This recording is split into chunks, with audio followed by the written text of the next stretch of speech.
तो आज की पहली न्यूज़ हम देख रहे हैं ये with Maldives facing a forex. Forex short form है ये फॉरेन एक्सचेंज की क्रंच। तो कई बार जब भी हम बिजनेस करते हैं तो आपने सुना होगा इंडिया भी एक बार फॉरेन एक्सचेंज की क्रंच में आ गया था।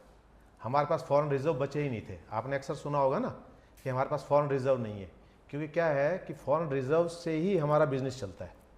डॉलर में हम एक्सचेंज कराते हैं। जब तक हमारे पास डॉलर, जैसे डॉलर मेन करेंसी है, तो किसी भी देश के पास यदि डॉलर नहीं हुए तो उसको क्या कराना पड़ेगा, उसको अपनी वो करेंसी एक्सचेंज करानी पड़ेगी और एक्सचेंज के बदले उसको क्या देना पड़ेगा, कमीशन देना पड़ेगा, परचेज करनी पड़ेगी, बाई करनी पड़ेगी उसको वो करेंसी।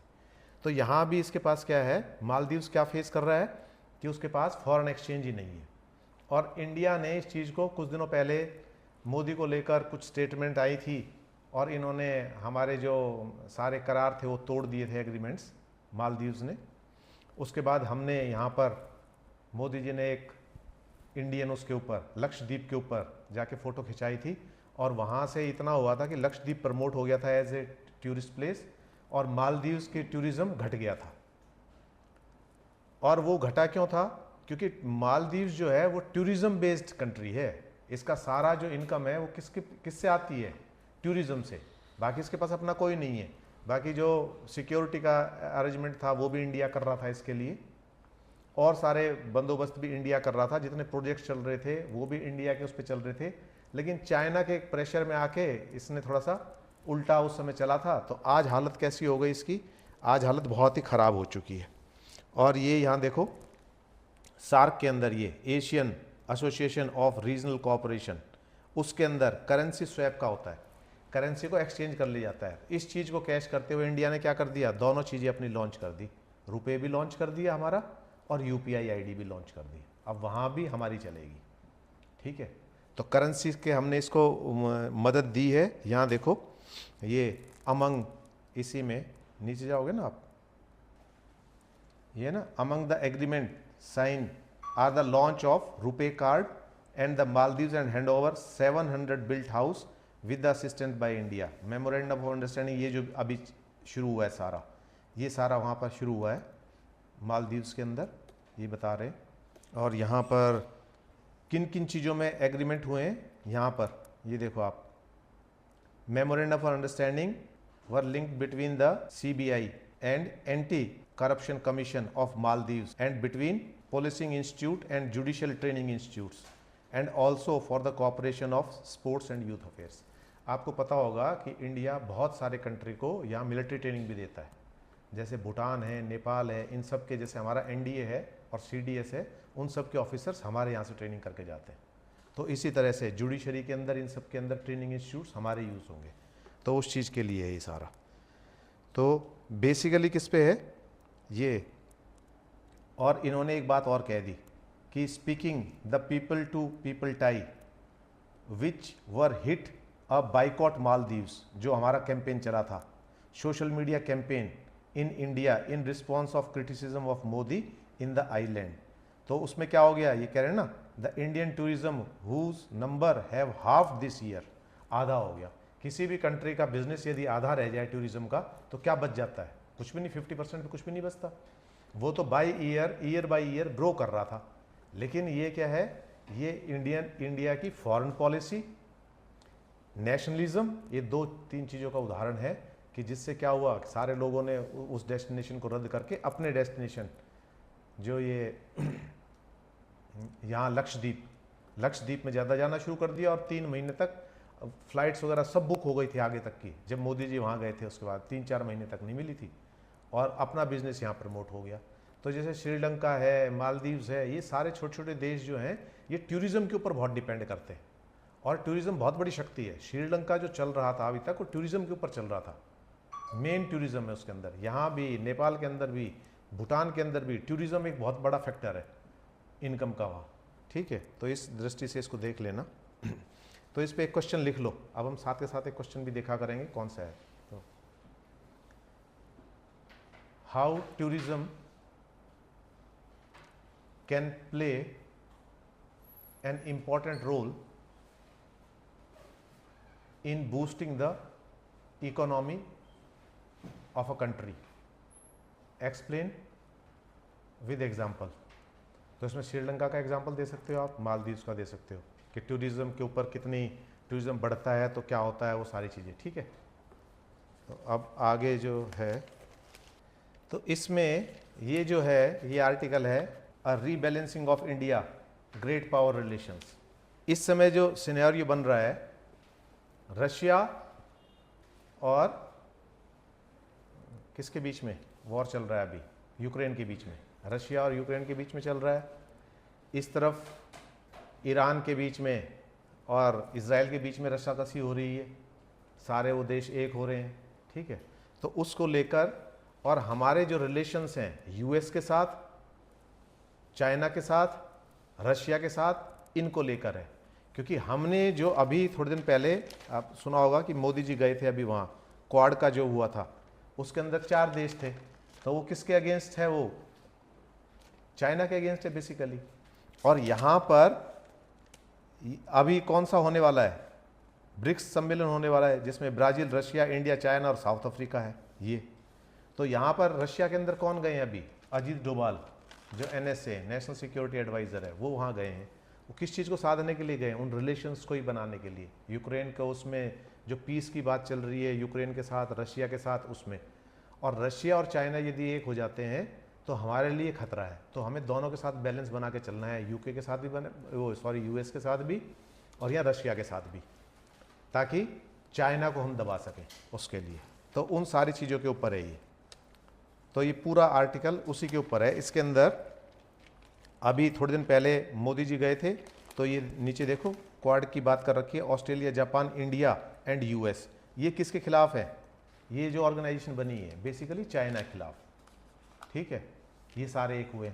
और यहाँ ब्रिक्स जो होने वाला है उसके अंदर चाइना इज ए पार्ट, उसके अंदर रशिया और चाइना हमारे साथ हैं। और यहाँ पर कौन कौन है, ऑस्ट्रेलिया, जापान और यूएस, जिनकी चाइना से आजकल बन नहीं रही है। तो एक तरफ हम उनके साथ भी हैं, एक तरफ हम यहाँ इनके साथ भी हैं। तो Russia is a balancing factor यहाँ। ठीक है, तो उस चीज़ को लेकर ये आर्टिकल है। इसके अंदर एक आता है, नीचे आप आओगे तो इसके अंदर एक टर्म आ रही है यहाँ पर, ये देखो, रोल ऑफ पीस मेकर यहाँ पर। तो ये एक टर्म आ रही है यहाँ, ये देखो, the Doval Putin meet where Mr. Doval conveyed Mr. Modi Ukraine peace plan may be interpreted as India's attempt to cross psychological Rubicon in great power diplomacy. Rubicon क्या होता है, ये ऐसे वर्ड्स है ना, इनका बहुत बड़ा मतलब होता है। रूबिकॉन ये एक नदी का नाम है। ठीक है, रूबिकॉन का मतलब क्या होता है कि भाई एक बार जो आपने प्लान बना लिया, अब now it is a time to execute those plan, अब वापस नहीं जा सकते। तो ये उसमें आती है जूलियस सीजर, कहानी सुनी है इसकी। तो ये क्या करता है, जब आर्मी लेके जाता है उसके ऊपर, तो नदी के अंदर जब जा रहे होते हैं तो नदी के अंदर एक ऐसा क्षेत्र आता है कि वहां से वापस करना मुश्किल हो जाता है। तो वापस करने का मतलब है कि वहां से वापस हो नहीं सकते, तो क्या करना है, जो प्लान आपने बनाया उस प्लान को एग्जीक्यूट ही करना है। तो यहां उस तरह कह रहे हैं कि अब इंडिया के लिए क्या है, it is a psychological Rubicon in great power diplomacy. अब हम बैकआउट नहीं कर सकते, क्योंकि हमारे जो फॉरेन पॉलिसीज है, जो फॉरेन इन्फ्लुएंस है, जो हमारे रिलेशंस हैं, एक तरफ यूएस के साथ हो गए, इस तरफ रशिया के साथ हो गए, चाइना के साथ also we are trying to amend our relations, अच्छे रिलेशंस बनाना चाह रहे हैं, बार बार मीट हो रही है। इस तरफ पाकिस्तान है, पाकिस्तान के साथ जो खतरा बना हुआ है, इस तरफ इजराइल के साथ जो हमारे रिलेशन है, इजराइल और ईरान के बीच में भी एक हमारे लिए द्वंद्व बना हुआ है। अभी इजराइल को हम मिलिट्री सपोर्ट दे रहे हैं उसको, लेकिन वो दे रहे हैं किसके लिए, आतंकवाद के खिलाफ। लेकिन ईरान से भी हमारे बड़े अच्छे संबंध हैं, और वहाँ के जो पोर्ट है, ईरान का पोर्ट है, उसके थ्रू हमारा बिजनेस भी होने वाला है। तो हमें सारी चीज़ साधनी है। तो साधने के लिए 2 चीज़ है, यदि हम कमज़ोर हो जाएंगे तो कोई भी हम पर हावी हो जाएगा। यदि हम पावरफुल हैं वर्ल्ड सिनेरियो के अंदर, हमने अपनी पावर का लोहा मनवा रखा है, तो फिर क्या होगा कि सब हमारे अनुकूल चलेंगे। और यही हो रहा है, क्वाड के अंदर भी हुआ है, ब्रिक्स के अंदर भी हो रहा है, G20 जो हुआ है उसके अंदर भी हमने ये किया है। तो आज शांति की जो पहल हो रही है उसके अंदर भी पूरा विश्व इंडिया को एक बहुत बड़ी ताकत के रूप में देख रहा है कि यदि ये जो लड़ाई हो रही है यूक्रेन के बीच में और रशिया के बीच में, उसको सुलझाने में इंडिया बहुत बड़ी भूमिका अदा कर सकता है। इजराइल और ईरान के बीच के अंदर भी एक संभावना देखी जा रही है कि इंडिया एक बहुत बड़ी भूमिका अदा कर रहा है। ये क्यों हो रहा है कि जैसे जैसे यूएन की जो ताकत है वो कम होती जा रही है, यूएन का पार्टिसिपेशन कम होता जा रहा है, वैसे वैसे भारत की तरफ लोग बाग देख रहे हैं। क्योंकि एशिया के साथ भी वैसे रिलेशन है हमारे, पूरे एशिया के अंदर भी अच्छे रिलेशन है, और एशिया से बाहर भी, यूरोप से भी बड़े अच्छे रिलेशन है। उसको लेते हुए ये है। अब इसके अंदर जो बात जो हो रही है मेन, पहले ये सारी पॉलिसीज़ कहाँ से तय होती थी? तो पहले ये इस आर्टिकल को छोड़ दो, आर्टिकल को पढ़ लेना। इस आर्टिकल के बारे में थोड़ी सी बात मैं बता देता हूँ। वैसे जब 90s के दौर के अंदर, 1900 के दौर के अंदर एक CFR करके बना था, और ये था काउंसिल फॉर फॉरेन रिलेशंस। ये कोई गवर्नमेंट ऑर्गेनाइजेशन नहीं थी, ये प्राइवेट ऑर्गेनाइजेशन थी। इस प्राइवेट ऑर्गेनाइजेशन में फॉर्च्यून 500 जो कंपनीज है, टॉप इंडिया की, वर्ल्ड की जो कंपनीज हैं, उनके जो लीडिंग कंपनीज हैं वो इसमें पार्टिसिपेट कर रहे थे, और पूरे वर्ल्ड की राजनीति को वहाँ से तय करते थे। और उनमें क्या था, क्रिश्चियंस का दबदबा था। और वॉल स्ट्रीट का नाम सुना है? जैसे हमारे यहाँ है ना शेयर मार्केट, मुंबई में क्या बोलते हैं उसको, बॉम्बे स्टॉक एक्सचेंज। इसी तरह से वहाँ वॉल स्ट्रीट है, जहाँ से पूरे शेयर मार्केट, पूरे वर्ल्ड के जो शेयर्स हैं वो मैनिपुलेट होते हैं। ठीक है, तो वहाँ की जो वो है, वो that is the think tank. वो पूरे वर्ल्ड का सारा सिनेरियो तय करते हैं, कहाँ किसकी सरकार बनेगी, किसकी नहीं बनेगी, किसको सपोर्ट करना है। और जो फॉर्च्यून 500 जो कंपनीज हैं, इसके अंदर जो बड़ी कंपनियां हैं, बड़ी कंपनी कौन सी है, जैसे एप्पल है, माइक्रोसॉफ्ट है, वॉलमार्ट है, इन सब का टर्नओवर इतना बड़ा है कि छोटे छोटे कंट्रीज तो 50 कंट्री का जो पूरा GDP है उससे कहीं ज़्यादा तो इनका प्रॉफिट है। तो ये इतने बड़े स्केल के ऊपर ये है सारा कुछ। ठीक है, तो यहाँ क्या हो रहा है कि ये जो CFR है, इसकी मोनोपोली कभी से बनी हुई है, और यही सारे पूरे वर्ल्ड के अंदर रिलेशंस तय करता है ये सारा। ठीक है, लेकिन अब क्या हो रहा है, अब दूसरे फेज के अंदर एंटर हो रहा है वर्ल्ड। इनकी पकड़ से उससे बाहर होते जा रहे हैं धीरे धीरे, रिलेशन बनना, फॉरेन ये सारा चीज़, चाइना हो गया इस तरफ, ये जो बड़ी बड़ी पावर्स है इनके बीच में अलाइनमेंट करना, इनको बैलेंस करना, उसके अंदर जो भारत की भूमिका है उसकी बात हो रही है। तो इसमें सेकंड पैराग्राफ में आ जाओ। ये जो हमारी ये है ना, यहाँ देखो, विश्व बंधु और फ्रेंड टू द वर्ल्ड, ये Washington and other sounds equally compelling in arguing that India is merely emphasizing it strategic autonomy while buttressing its position as Vishwa Bandhutva. तो विश्व बंधुत्व की बात कर रहे हैं हम, क्या कर रहे हैं कि सबके हित का हम ख्याल कर रहे हैं, और जो हम सारी बातें उठा रहे हैं इंटरनेशनल प्लेटफॉर्म पे, वो अपने फायदे की नहीं उठा रहे, चाहे वो कार्बन इमिशन की हो, चाहे वो ग्लोबल वार्मिंग की हो, चाहे वो सोलर एनर्जी की हो। जितनी भी बातें हम जो कर रहे हैं वो किसके लिए कर रहे हैं, वर्ल्ड इंटरेस्ट के लिए कर रहे हैं। क्योंकि हमारा मानना क्या है कि पूरा संसार ही एक परिवार है, और कहीं भी किसी के साथ गलत होता है उसका असर हमारे ऊपर आता ही आता है। ठीक है, इसके बाद एक और वर्ड आया है यहाँ पर, ये मैं क्यों बता रहा हूँ आपको, ये जो मैंने सारा चीज़ बताई है आपको, यहाँ पर एक वर्ड आया, ये हेजीमोनिक डोमिनेंस। यहाँ देखो इसमें, mister Putin has been primarily driven to 2 key objective, a deepening Moscow Beijing nexus and the promotion of multipolar world order which would counter the hegemony dominance of the West bloc led by US। Hegemony का मतलब क्या होता है यहाँ? इसका मतलब होता है कि कोई ऑर्गेनाइजेशन, कोई भी एक कंट्री, उस कंट्री का कोई भी एक इंस्टीट्यूशन, वो पूरे वर्ल्ड पे प्रभाव डाले और पूरे वर्ल्ड के नैरेटिव चेंज करने की हिम्मत रखे, उसको हेजीमनी बोलेंगे हम यहाँ। और यहाँ मैंने जो उदाहरण दिया है इसका, CFR का, ये काउंसिल ऑफ फॉरेन रिसर्च, ये यही काम कर रही है। ये एक ग्रुप है जिसके अंदर आर्मी के भी लोग रहेंगे, वहाँ से US की आर्मी के भी लोग रहेंगे, कुछ पॉलिटिकल लीडर्स भी रहेंगे, बड़े बड़े कंट्रीज़ के और जो वर्ल्ड लीडर है, जो मार्केट है, वो सारे लोग भी रहेंगे। तो ये सारे लोग क्या कर रहे हैं, ये हेजीमनी का काम कर रहे हैं। तो अब हम क्या कर रहे हैं, उस हेजीमनी को तोड़ने का काम कर रहे हैं कि जो इनकी मोनोपोली थी उसके अगेंस्ट। ठीक है, तो ये आप पढ़ लेना।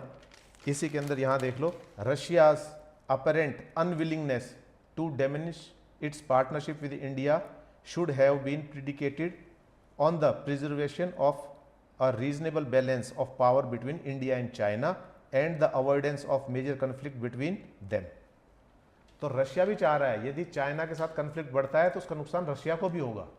तो रशिया भी चाह रहा है कि इंडिया किसके साथ, चाइना के साथ भी अपने रिलेशंस को सही करे।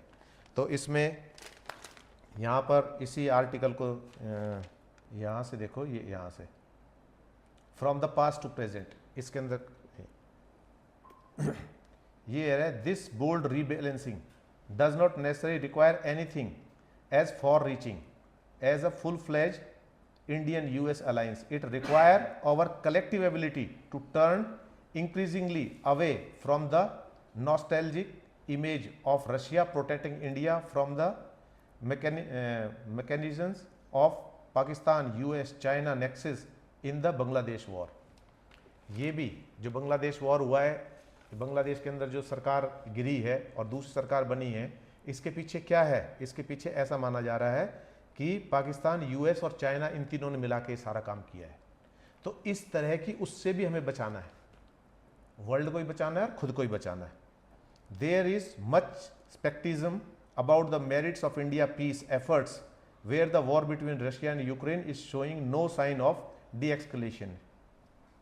The argument is that New Delhi does not really have the leverage to push either side to the negotiation table, nor has the India leadership been accustomed to incur the displeasure of both parties in mediation effort, but that should not be the justification for not trying to play the game of mediation symbolically as well as practically। Mr. Dowell publicity advertised and deft diplomatic interactions with Mr. Putin and Mr. Macron herald a new foreign policy dynamic in which the conflict resolution efforts are viewed as the vital component of India's strategic autonomy।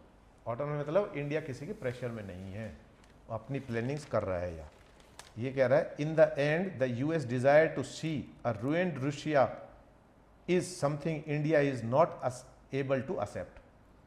US क्या चाह रहा है, Russia को बर्बाद करना चाह रहा है, यूक्रेन को प्रमोट करना, यूक्रेन को सपोर्ट करना, ये किसके लिए है, it is all to ruin Russia. But India is not supporting in that idea, उसमें इंडिया सपोर्ट नहीं कर रहा, उसकी इंडिया सपोर्ट नहीं कर रहा। और ये पुतिन के साथ मुलाकात करनी डोवल की, ये क्या शो कर रहा है, ये शो कर रहा है कि इंडिया अपनी टर्म्स एंड कंडीशन पे it is going to lead the world. ठीक है, और वो किसी का नुकसान इस तरह से, किसी के फायदे के लिए किसी के साथ इन्वॉल्व नहीं हो सकता। पीस कीपिंग में तो हो जाएगा। तो अब आगे कह रहा है, it is also imperative for New Delhi to preserve the gains of the last 2 decades by fortifying its strategic partnership with US, while the US is undoubtedly the key player in the Quad। अभी quad जो हुआ है उसके अंदर, India to understand its underlying agenda and accepts its fundamental feature, New Delhi is aware of the structural impediments and stand in the path of far-reaching development of India-China relation, and it has no emotional commitment to the early improvement and strategically prohibitive cost. तो ठीक है, तो इसको पूरा पढ़ोगे तो इसमें समझ में आ जाएगा कि इंडिया की फॉरेन पॉलिसी के बारे में समझ में आ जाएगा कि ना हम किसी दबाव में हैं, ना हम किसी का नुकसान चाहते हैं, ना हम अपने फ़ायदे के लिए किसी को टारगेट करना चाह रहे हैं। हमारा जो मकसद है वो क्या है, विश्व बंधुत्व की कि पूरी जगह शांति हो, उसी के लिए हम एफर्ट्स कर रहे हैं। तो that is why we are the part of Quad also, एक तरफ चाइना को रोकने के लिए, ठीक है, और दूसरी तरफ हम चाइना के साथ भी हैं। मतलब हम चाइना को दुश्मन डिक्लेयर नहीं कर रहे, बट इफ़ चाइना के साथ जो हमारी पॉलिसीज़ है उसके अंदर इम्प्रूवमेंट होता है तो वो that is for beneficial for the relation कौन से, जो रशिया के साथ, चाइना के साथ और हमारे जो रिलेशन है उनके लिए। और चाइना यदि सिर उठाता है तो क्वाड के अंदर ऑस्ट्रेलिया, जापान के साथ जो हमारा रिलेशन है यूएस के साथ, उनकी बात हो रही है। ठीक है, तो इसको इस वे में पढ़ना है। नेक्स्ट आर्टिकल जो है ये इंपॉर्टेंट आर्टिकल है, पहले भी डिस्कस हो चुका है, दोबारा इसको उठाया है तो दोबारा देखते हैं वो किस एंगल से इन्होंने उठाया है। तो क्या हुआ था, कुछ दिनों पहले कोर्ट के अंदर एक पिटीशन डली थी, वो मैट्रिमोनियल रेप के लिए, कि शादी के अंदर रेप डिक्लेयर करने के लिए एक एक्सेप्शन क्लॉज है। ये जो नया हमारा जो बना है ये BNS, उसके अंदर marital rape exceptions in section 63 exception 2 of the भारतीय न्याय संहिता 2023 और सेक्शन 375 के अंदर भी, पुराने के अंदर IPC के अंदर, ये states that sexual intercourse or sexual act by a man with his own wife, the wife not being under 18 year of age is not a rape। तो रेप कब होगा इनके हिसाब से, रेप जब होगा when the wife is below the age of 18 years, और उसकी मर्जी के बिना यदि कोई फिजिकल रिलेशन बनाता है that will amount to rape यहाँ। ठीक है, अब इसके अंदर जो सरकार का पक्ष था वो रखा हुआ है इस आर्टिकल के अंदर, कि सरकार ने किन किन बातों को लेके ये कहा है कि आप इसको मैरिटल रेप के लिए कोई गाइडलाइंस इशू ना करें और इसके लिए कानून ना बनाएं। मैरिटल रेप जैसी चीज़ के लिए कोई जगह नहीं है। ठीक है, उसको हम देखते हैं। तो यहाँ देखो आप, पहला जो इन्होंने इशू उठाया है, सबसे पहला इशू उठाया है वो उठाया है यहाँ the issue of exception. Exception क्या होता है, एक्सेप्शन होता है कि एक जनरल कानून बना दिया कोई भी, हाँ एक्सपेक्टेशंस, यहाँ ऊपर एक्सेप्शन की बात हो रही है ना, ये एक्सेप्शन में ही है, मैरिटल रेप एक्सेप्शन, वहाँ एक्सेप्शन की बात हो रही है यहाँ तो एक्सेप्शन क्या होता है, एक्सेप्शन होता है कि जनरल, जैसे मान लो कोई भी बच्चा यदि कोई भी अपराध करता है तो उसके लिए सजा मिलेगी, लेकिन यदि ये एक्सेप्शन क्या हो गया, यदि उसकी उम्र 7 साल से कम है तो he will not be counted as a criminal. क्यों, क्योंकि उसके अंदर भी बुद्धि नहीं। तो ये एक्सेप्शन हो गया ना, कि जो भी अपराध करेगा उसको सजा मिलेगी, लेकिन यदि उसकी उम्र, तो ये एक्सेप्शन हो गया, यदि उसकी उम्र 7 साल से नीचे है तो he will not B liable for punishment. क्यों, क्योंकि उसके अंदर अभी बुद्धि है ही नहीं, इतनी विवेक है ही नहीं कि क्राइम क्या है और क्या नहीं है, उसके अंदर डिस्टिंग्विश करने के लिए। समझ गया। तो यहाँ एक्सेप्शन क्या हो गया, एक्सेप्शन ये हो गया कि मैरिटल रेप के बारे में कह रहे हैं कि physical relation with a husband, physical relation of husband with his wife is not rape. Exception क्या है, it is rape when the age of wife is below 18 years. ये एक्सेप्शन है। अदरवाइज क्या कह रहे हैं, जनरल क्या है, जनरल रूल क्या है कि हस्बैंड और वाइफ के बीच में यदि फोर्सफुल भी यदि कोई रिलेशन बनते हैं तो वो रेप की उसमें डेफिनेशन में नहीं आएंगे। ये जो पिटीशन डली वो कह रही है इसको रेप की डेफिनेशन के अंदर लेके आओ, ये डली है। ठीक है, इसका क्या आधार बनाया उन्होंने आधार बनाया है वो हम देखते हैं। यहाँ देखो, इसके अंदर ये कह रहे हैं the most of the arguments made by the center will by now be familiar with the acquaintance with debate around marital rape. It is stated that the differential treatment of married and unmarried women by MRE does not violate Article 14 of the Constitution, the right of equality.